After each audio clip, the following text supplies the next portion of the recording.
Ganito po ang sinasabi. Pagbaba ni Jesus mula sa bundok, sinundan siya ng napakaraming tao. Lumapit sa kanya ang isang taong may ketong. Lumuhod sa harapan niya at sinabi, Panginoon, kung nais po ninyo, ako'y inyong mapapagaling at magagawang malinis. Hinawakan siya ni Jesus at sinabi, Oo, nais ko, maging malinis ka. Gumaling at luminis agad ang kitongin. Pagkatapos, sinabi sa kanya ni Jesus, Huwag mong sabihin ito kanino man. Sa halip, pumunta ka at magpasuri sa pari o saserdote. Pagkatapos, mag-alay ka ng handog na iniutos ni Moises bilang patunay sa mga tao na ikaw ay magaling at malinis na. Napakaganda ng ating topic sa umagang ito. At akmang-akma sa kapanahunan. Bakit po? Friday, nasa hospital po kami ng Biluna. At yung kapatid ko na nagpaaral sa akin at sumuporta sa aming magkakapatid ay nandoon at yung hininga ay paunti-unti na lang. Dahil yung kanyang baga ay kalahati na lang daw. Nabulok na yung kalahati. Yun. Kaya, pinaghanda namin siya ng pagkain na gusto niya. At sabi ng kapatid, anak ng doktor, ipakain na natin lahat ang gusto niya. Para, ano pa man ang mangyari, at least, naging maligaya siya. Ngayon po ay akma ang ating pag-aaralan. Balik-aral muna tayo. Ano ba yung pinag-aralan natin nung nakaraan? Ang sabi doon, nagturo siya na mayroong kapangyarihan. Yan. Yun yung pinakahuli na sa chapter 7. Lilinawin ko po ang pinakapunto ng sermon sa bundok ay ipinahayag ng Panginoong Hesus yung bagong batas matapos na itatag yung bagong kaharian. Yung lumang kaharian ay lumilipas, pumapasok ang bago, kaya nga po mayroong tinatawag na Old Testament and New Testament. Tayo ay nabubuhay sa bagong tipan o bagong batas. Yan ay batas ng Panginoong Hesus. Hindi na sa diwa o sa batas ng luma. Bakit? Sapagkat kung ikaw ay mabubuhay ngayon sa lumang batas, hindi ka pa rin napapatawad. Amen? Kaya, huwag natin, kumbaga po ay tumalikod na tayo. Dito na i-apply yung 2 Corinthians 5:17. Ngunit ang sino mang na kay Kristo ay bago nang nilalang, wala nang dati, siya ay bago na. Ano ba yung dati? Lumang batas. Ano yung bago? Bagong batas. Hindi po yung moral na sinasabi, noon salbahe ka, ngayon mabait na. Okay naman yun, maipa-apply. Pero hindi yun ang pinakapunto ng ating pinag-aaralan. Ngayon, pumunta na tayo dito sa ating pag-aaralan. Chapter 5, ang Panginoong Hesus ay sinundan na napakaraming tao umakyat sa bundok. Nagsimulang magturo. At dito siya naman ay pababa na. Ibig sabihin, tapos na. Established na ang kingdom. At ang batas ay nailatag na. Ngayon, ipapakita niya yung kanyang kapangyarihan, yung authority. At pagbaba ni Jesus mula sa bundok, ang sabi doon, sinundan pa rin siya ng napakaraming tao. Halos hindi siguro mabilang. Lumapit sa kanya isang taong may ketong. Alam niyo po yung sakit na ketong? Nabubulok yung kanyang laman. Nabubulok. At ibig sabihin kung nabubulok, ito ay nagtatagas, nangangamoy. Hindi maganda. Pinakamaruming sakit o karamdaman ng kapanahunan. At hanggang ngayon, meron pa rin yan. Di ba mayroon tayong leprosarium na tinatawag? Yung lahat ng may leprosy o yung may ketong, dinadala doon. Ininiwalay. Bakit? Ito po ay nakakahawa. Kapag hinipo mo siya, yung virus niya o yung mikrobyo sasalin sa iyo, mabubulok ka rin. Tinitingnan ko, ano ba itong sakit na ito? Parang similarity doon sa tinatawag na cancer. Di ba? Yung cancer nagsisimula lang yan sa kunting bukol. Pagkatapos nagsisimulang mabulok. Di ba? Sa kapanahonan, maaaring ganun. Pero mayroong padaling talagang specifically ketong, nagsisimula sa kuko, natatanggal, hanggang unti-unting nauubos. Sino sa inyo ang nakakita na ng may ketong? Nakakita ko dito sa pelikula. Lalong-lalo na yung mga Korean. Diba? Yung series ng mga Korean, yung mga zombie, ganun yun. Buhay na patay. Ngayon, tingnan natin mabuti. Ilang puntos ang makikita natin sa mga bagay dito. At makita natin yung itinuturo dito. Lumapit sa kanya isang tao, kay ketong, lumuhod. Anong sabi doon? Lumuhod. Sa harapan niya, at sinabi, Panginoon, kung nais po ninyo, ako'y inyong mapapagaling at magagawang malinis. Siguro po kung gamitin na ninyo lahat ng uri ng gamot, sa tingin ninyo, gagaling? Mayroon pong gumagaling. Kung tingnan ninyo ang background nito ay nasa aklat ng Levitico, chapter 13 and 14. Bibigyan ko kayo ng background. Yung sa bansang Israel, kapag nakita nila, dahil sinasala sila pag pumapasok, lalo sa panambahan, sinasala ng pari, yung mga priest, sacerdote. Kapag nakita may sakit, aalisin siya agad-agad. Ilalabas. Ilalayo. Ilalabas doon sa pinaka-liwasang bulwagang bayan o liwasan. Ibig sabihin, itinuturing ka ng hindi ka na, parang patay ka na rin. Bakit? Ilalayo ka na eh. Wala ka ng communication. At bukod doon, hindi ka na po pwedeng pumasok sa bahay panambahan. Hindi ka na pwedeng sumamba. At tuwing ikapitong araw, sinecheck siya ng sacerdote kung siya ba ay gumagaling. Makailang beses na ganun. Paulit-ulit. At kapag nakitang gumaling na, siya ay pwede nang pumasok at magdadala ng handog, yung isinasaad ng batas. At ipoproklama ng priest o ng sacerdote na ito nga ay magaling na. Magre-renounce siya sa kanyang sasabihin niya na ako'y magaling na. Tingnan ninyo mabuti. Ano ang sabi doon? At isang babala, hindi ito hinahawakan. Yung mga sacerdote, titingnan lang siya at maraming malayo. Bakit nangangamoy kasi ito eh? Tingnan mo si Ate Hana, nagtakip na. Kapag nangangamoy, natumal, hindi maganda ang maamoy mo. Di ba? Ate Justin, babango kaya yun? Natural, hindi ka nais-nais, hindi ka aya-aya. Kaya inilalayo. Pero dito, marahil ito ay makikita natin isang Israelita. Kung papansinin ninyo, tatlong bagay ang makikita natin dito sa chapter 8. Pinagaling ng may ketong, yung alipin ng senturyon, at yung biyanan ni Pedro. Pero ang pag-aaralan muna natin dito ay itong tungkol sa may ketong o may leprosy.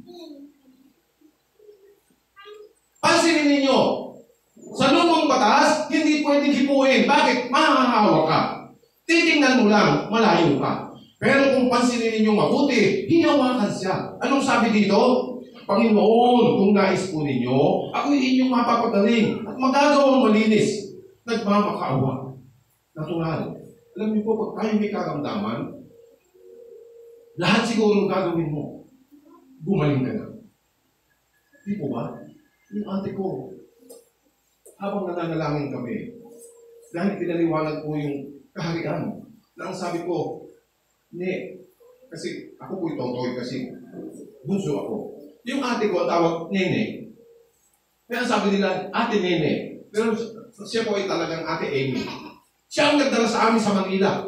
Lahat kami dinala dito para mapag-aral.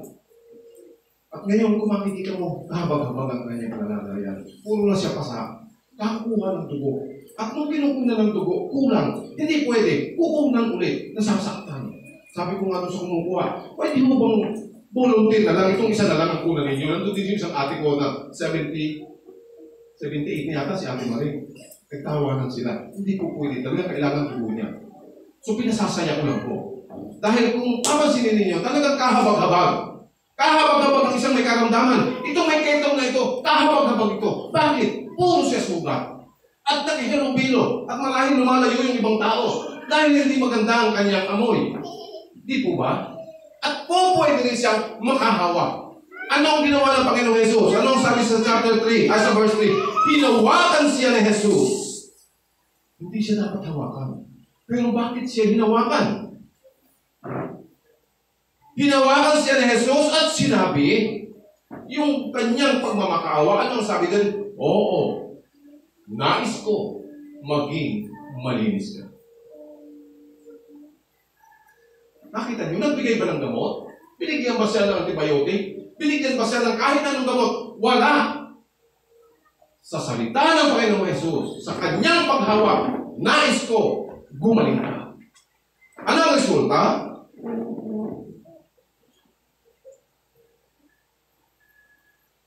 Maging malinis ka. Hindi po sinabing gumaling.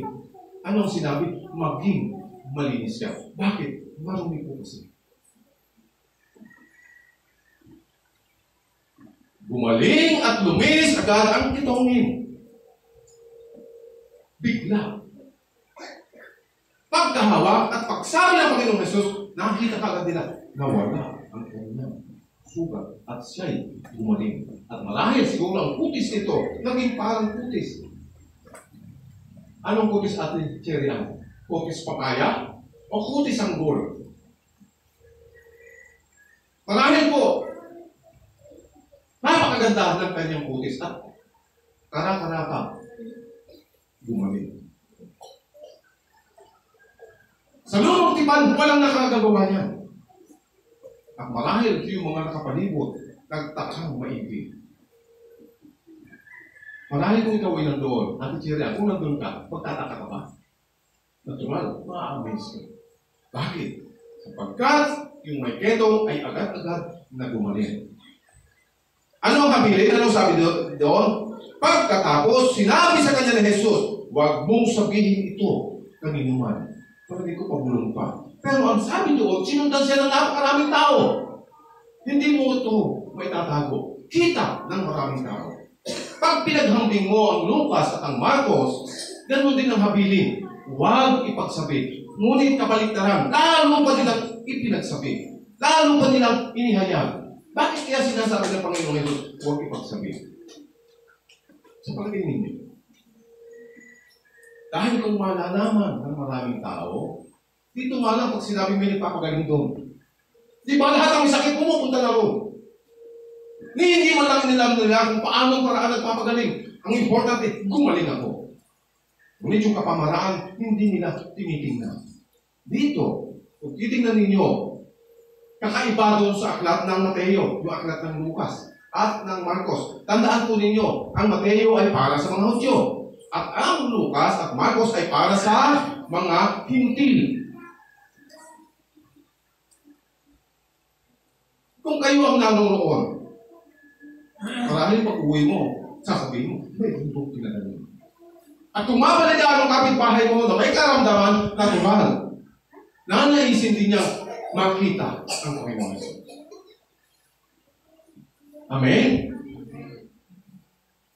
Huwag mong sasabihin ito kanino man. Kanino dapat siya pumunta? Ano ang sabi doon? Pumunta ka at magpasuri sa pari.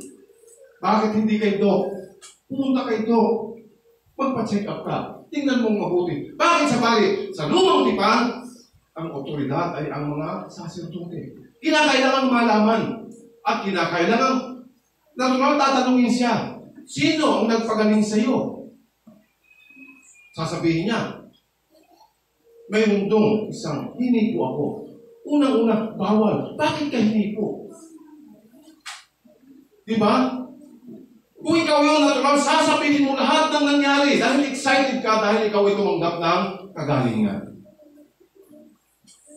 Pagkatapos, mag-alay ka ng hando na iniutos ni Moises bilang patunay sa mga tao na ikaw nga'y magaling at malinis na. Tandaan po natin mabuti, sa panahon na yan, umiira ng batas. At dapat sundin ang batas. Mateo 5:17. Hindi ako naparito upang pawalang bisa o pawalang saysay. Naparito ako upang tuparin at ganapin ang lahat. Kaya ipinagutos niya na pumunta sa pari. At maraming sasabihin ng pari, banal ang gumawa nito. At dapat siyang parangalan. At dapat siyang bigyan ng papuri. Amen? Amen. Sa tingin ninyo, sinunod no? Pinagaling? Sumunod kaya siya? Nagtukan, susundin niya sapagkat nasa ilalim ng batas. Pupunta siya sa sacerdote at gagawin niya ang lahat. Amen? Amen po. Ngayon, siguro titignan natin, pastor, ang nangyari pa ba rin ba niya? O pwede bang mangyari sa akin? Tandaan po natin mabuti. Si Jesus ay siyang kahapon, siya ngayon, at siyang magpakailanman. Kung paano nagpagaling noon, o pwedeng magpagaling ngayon. Depende sa iyong katatayuan o pananampalataya. Kung ikaw ay naniniwala. Dahil ang may ketong na ito, naniwala ito, marahil. Napalitaan niya, dumarating yung pinangakong tagapagligtas. Dumadating yung Misaya. Dumadating yung Emmanuel. Nariyan na siya. At alam niya, marahil dahil siya ay alam niya ang batas. Kaya nga, nagmakaawa. Sa kauna-unahang pagkakataon, makikita natin pagbaba ng Panginoong Jesus. Gumawa siya ng isang himala. Amen? Ano? Gusto niyo ba ng himala? Anong himala ang gusto ninyo? Magkaroon ng 1 milyon. Bakit? Bibiling ko yung kapitbahay ko. Karaniwan ganyan di ba? Dahil sa ating kawalan, minsan naiisip natin lagi pera. Hindi natin naiisip yung Jesus na ito na dumating, na dapat natin kilalanin biblically. Yung Jesus na ito dapat natin tanggapin, dapat natin paniwalaan na siyang hari, na siyang tagapagligtas, na siyang nagpapagaling. Amen? Ang kagalingan po ay nagsisimula sa wala. Faith. At nangyayari, nagaganap. Ibig sabihin sa spiritual realm. Lahat ng bagay ay nagsisimula doon. Nagmamanifest dito sa lupa. O dito sa atin. Kaya nga, anong sabi ng kasulatan? Magsipanalangin kayo, walang pati. Sa ating pananalangin, gumagawa ng himala ang Diyos. At makikita natin manifestation sa ating aktual na mata. Kaya nga ho, ang laging pakikipagbaka. Anong sabi doon? Ang ating pakikipagbaka ay hindi sa pamamagitan ng dugo at laman. Hindi na kinakailangan makipaglaban. Kapag ikaw ay nananalangin, nagkakaroon na ng labanan yan. Yung mga anghel ay pagbaka. At doon ay sinasala na nila. Kaya nangyayari, hindi na nangyayari dito sa lupa. Kaya nga ho yung West Philippines, lagi nyo ipag-pray. Bakit? Puputi na lang natin tira sa atin. Baka dadating ang araw, kahit isang maliit na galunggong, hindi na kayo makakain. Bakit? Kinuha na nila lahat. Ang eskarborosyon. Pastor, ba't napunta na tayo dyan? Kasi, dapat matuto tayo laging manalangin. Sa halip na mag-comment tayo na mag-comment. Yung iba comment ng comment sa cellphone. Walang ginawa kung di ka comment. Ang tanong na, nalangin ka ba? Dapat tayong manalangin. Bakit? Kayang kilusin ng Diyos yung kaisipan ni Xi Jinping. Yung pinaka-pangulo ng China. Na sabihin, huwag nyo nang pakialaman yan. Di ba? Amen. Kaya ini-encourage ko. Marahil ito'y natidinig sa iba't ibang panig. Dahil ito'y naka-record. Ini-encourage ko ang lahat ng Kristiyano na sa halip na magsalita ng si Pangulong ganito, pangit, si ganito, Pangulong ganito. Huwag na tayo magkomento. Manalangin na lang tayo para ang Diyos ay kumilos. Para sa kapakanan ng bawat isa sa atin. Alam niyo ba, pag nagkaroon ng gera, makakapagdaos pa tayo ng ganito? Hindi na. Lahat tayo epektado. Wala tayong kakainin. At tingnan niyo mabuti, almost 2 billion ng populasyon ng China. Ang tayo, 130 million. Para bang tinapay na binuhusan ng isang bayong langgam. Halos hindi makita. Di ba? Kaya yung mga nasa posisyon ngayon, na salita na hindi mabuti, pag-pray din natin. Katungkulan natin yan. Amen? Amen. Kaya lagi kong in-encourage sa inyo, manalangin tayo, manalangin. Hindi natin kailangan makipagsabayan ng masasamang salita. Bilang mga anak ng Diyos, tungkulin natin lagi ang manalangin. Balikan natin. Ano ang sabi doon? Siya ay tumanggap ng kagalingan. At pagkatapos, Huwag mong sabihin kanino man. Magkakaroon ng malaking kaguluhan kapag nagkaroon ng nalaman ng pagkalahatan. Sapagkat ang Panginoong Jesus, kung titingnan ninyo, marami pa siyang po pwedeng gawin. At yung mga religious leaders sa panahon na yan, galit. Bakit? Natutuon sa Panginoong Jesus ang atensyon ng bansang Israel. At pwedeng magkaroon ng tinatawag na pag-aaklas. Mawawalan ng laman ng templo. Pag nawalan ng laman ng templo, paano na yung mga saserdote? Wala na silang kakainin. Naisip po ninyo yung mga ganung mga bagay? Kaya binibili ng Panginoong Jesus, huwag sabihin kanino man. Pwedeng malagay siya sa alanganin. Kaya magmula nang makita, anong sabi doon? Ang Panginoong Jesus, hinahanap na lagi ng napakaraming tao. Di ba? Napansin ninyo kapag mayroong isang nangyaring dito sa ating bansa, di ba dinudumog ng mga reporter? Pupuntahan, i-interviewin, halos hindi ka na makakatulong. O pwedeng ganyan ang mangyari. Kaya pinilinan niya, huwag sabihin kanino man. Ngunit sa Marcos at Lucas, lalo pang ipinamalita at lalong kumalat. Kaya ang sabi doon, lahat ng halos katabing mga bansa, nagpupuntahan at nagpupuntahan. Pero ano ang pinaka-lesson dito? Naganap yung pinabangkit sa aklat ng Isaiah 53 verse 4. At ito'y makikita rin natin sa chapter 8 verse 17. Sa gayon, natupad ang sinabi ni Propeta Isaiah, inalis niya ang ating mga kahinaan, pinagaling ang ating mga kahinaan. Yun ang misyon ng anak ng Diyos. Palayain ang bawat isa. Kaya kung titingnan po ninyo, meron isang lugar, hindi ko lang alam kung nasaan. Lahat ng may cancer, dinadala doon. At inaaliw sila para mawala sa isip nila yung karamdaman. Kasi minsan, kapag naiisip mo, lalo mo kang nai-stress. Pero huwag mong isipin. Isipin mo, wala kang karamdaman. Pwede ba yung Kuya Bebo? Pero, masakit, di ba? Habang iniisip mo, nararamdaman mo, minsan hindi ka makawala doon sa ganung sitwasyon. Pero ipagkatiwala mo sa Diyos ang lahat. At tulad ng may kwentong na ito, panakamtan ang kalinisan. Tandaan natin, yung ipinangakong tagapagligtas ng lumang tipan, nandyan na. Ginaganap niya na yung pangako para sa kanya o inihula para sa kanya. Nalinisin. Una, ang bansang Israel. Ikalawa, tayo. Paano natin i-apply ang mga bagay na ito? Kinilala niya. Una, ano ang sabi niya? Panginoon. Tinanggap niya na ito'y Panginoon nga. Lumuhod. Bilang pagbibigay galang. At sinabi niya, Panginoon, kung nais mo. Ibig sabihin, yung kalooban ng Panginoon, hindi yung kalooban niya. Kung nais mo, willing.